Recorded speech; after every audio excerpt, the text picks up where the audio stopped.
Hickok 45. It's Mosin Day at the compound. M38 to be exact. I didn't know what would happen to that. It wasn't full. I know what will happen to this 2-liter though. Right there. Woo. Because this round packs a punch. Let's try another one. Oh, I don't want to hit the piggy behind it though.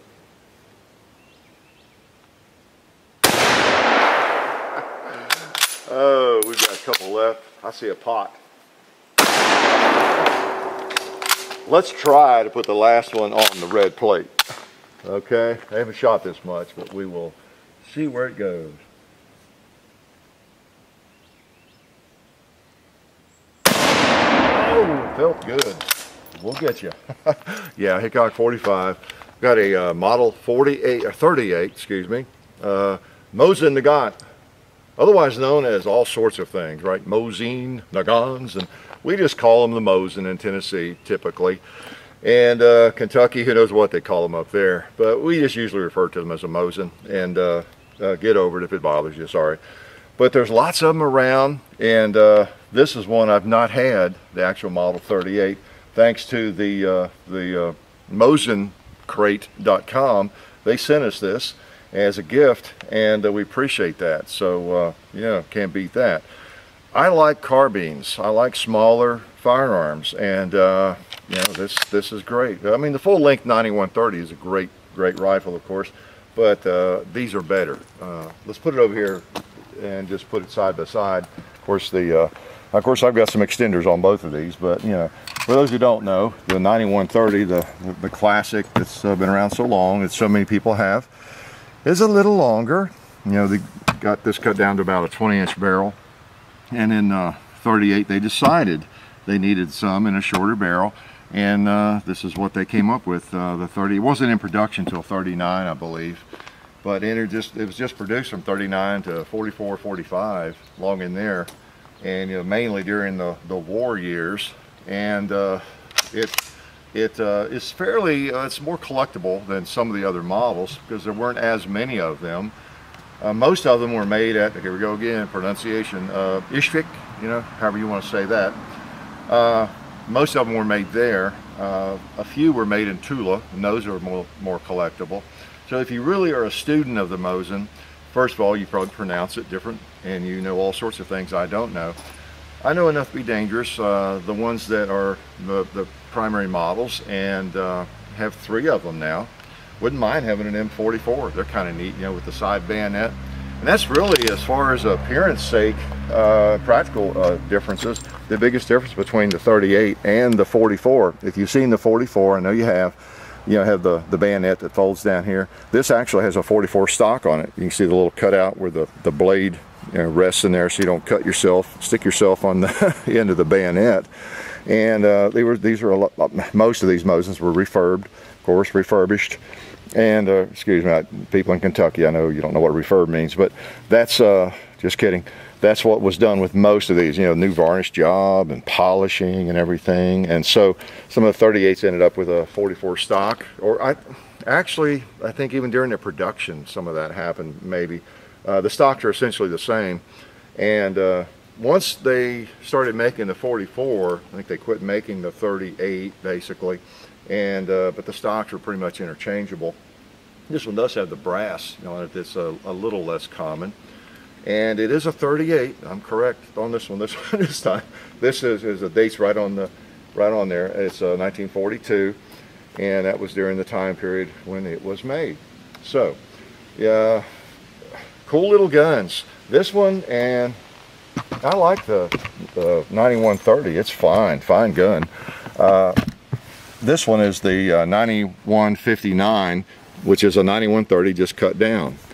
And you've seen the video on that, I hope. They're very similar, very similar. The difference is this one was not cut down to be a carbine, and it was made this way. And the sight's a little different, shorter sight and some things, but it is designed to be a Model 38. It's designed to be a carbine. It wasn't cut down from another one. But that 9159 really is a good shooter. So, and this one seems to be. I've taken a few shots with it, and I've actually been popping the red plate. Now I probably won't hit it today in the video, but the sights seem to be pretty close on, as best I can tell. So let's take a couple more shots with it. These are interesting rifles. They are they're plentiful, and they're not too expensive. I do prefer a Mauser, if you know, a Swedish Mauser, a German Mauser, almost any kind of Mauser, a Krag. There are lots of bolt action, Enfield bolt guns that I place above these. I know that's sacrilegious talk for some of you, but these are interesting guns. They're very simple, and they tend to work. They're not expensive. The ammo is, at least today, as I speak, not too awfully expensive. And so there's just a lot going for them, and they're historical pieces. So let's just throw some historical lead over here at something. Yeah. My sleeve caught in it. Well, let me try to hit that red plate before it gets too hot. Gotta pop it at least once.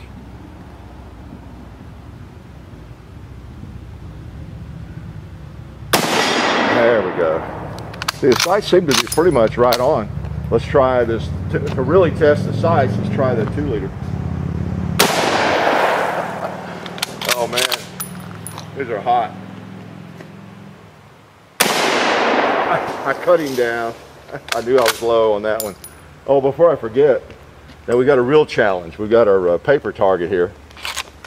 You know, we like to, post some of these. So, all right, now I'm gonna take careful aim and try to get it in the black. This is going to be a challenge.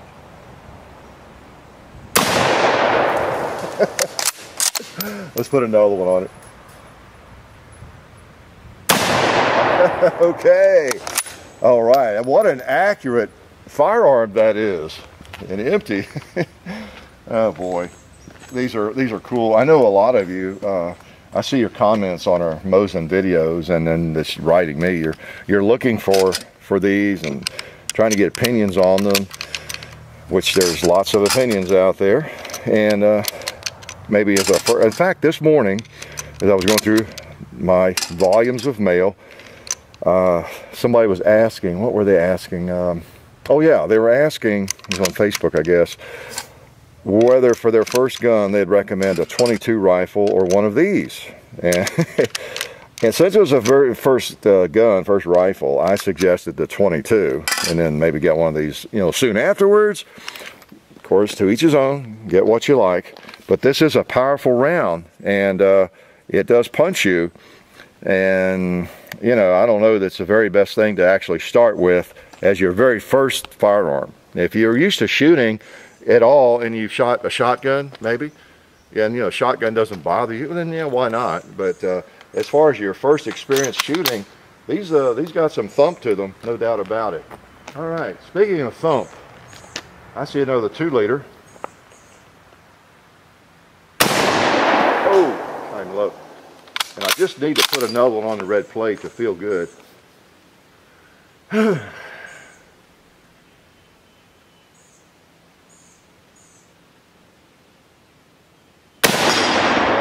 I feel good. I feel good. You know what? There's a little piece of cinder block on the barrel over there, and I shouldn't even have brought it up because I haven't shot this enough. I will take a shot at it too.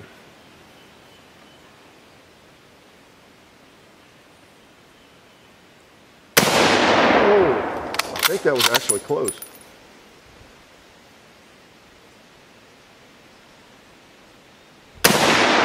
All right. Glad I brought it up. And guess what? We have a semi-large jug of water here. And let's just carefully place one right in the center of it and see what happens. Oh, look at the mist. The Mystifier. The Mystifier rifle, cool. That was the last one in there. Wow, I gotta shoot just a couple more. You got time? Oh, clever, huh? There are 2 left. Let's put 2 more in it. These are pretty neat. What did I not tell you about it? There's a lot about all these models if you want to study them. There's so much history. In fact, I believe the fellow that sent this to us from the MosinCrate.com, there's some links on there about the history, as I recall when I was checking out his website. And just a wealth of information about them, of course. And John and I were talking before the video. The thing is, even if 10 years ago you had no interest in one of these rifles, so many people have them now. They're prolific. They're everywhere, and you know, so many people have them that you can't help but have some interest in them. Aside from the historical significance of them, they're just everywhere. It's like a Ruger 1022 or something. You know, whether you like it or not, it's everywhere. So, and that in and of itself kind of makes it an interesting rifle. It's a part of our culture now. It really, ironically. So let's take just a couple more.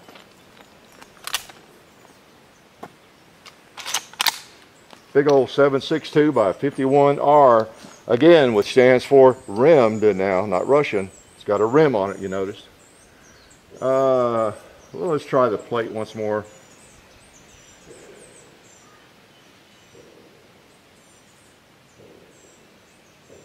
Boy, it whops it hard. And let's put another one on this paper target. I mean, that's kind of lame just having, what, 2 on there? All right.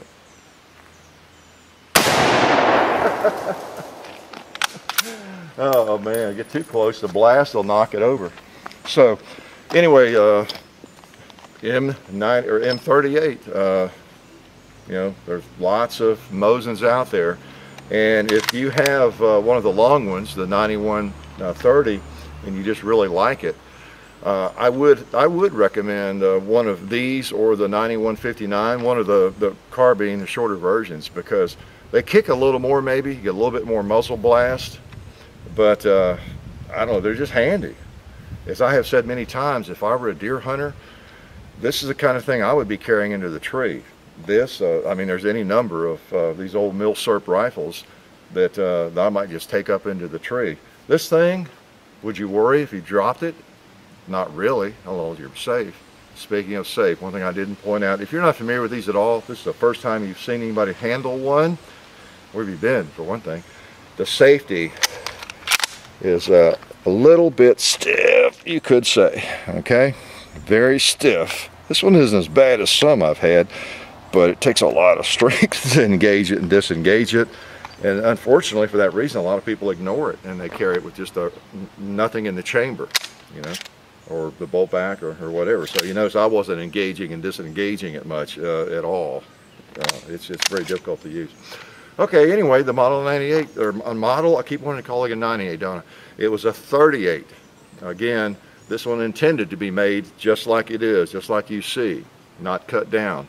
It was designed, it was created, manufactured as a rifle just like this, except that it has the Model 44 stock.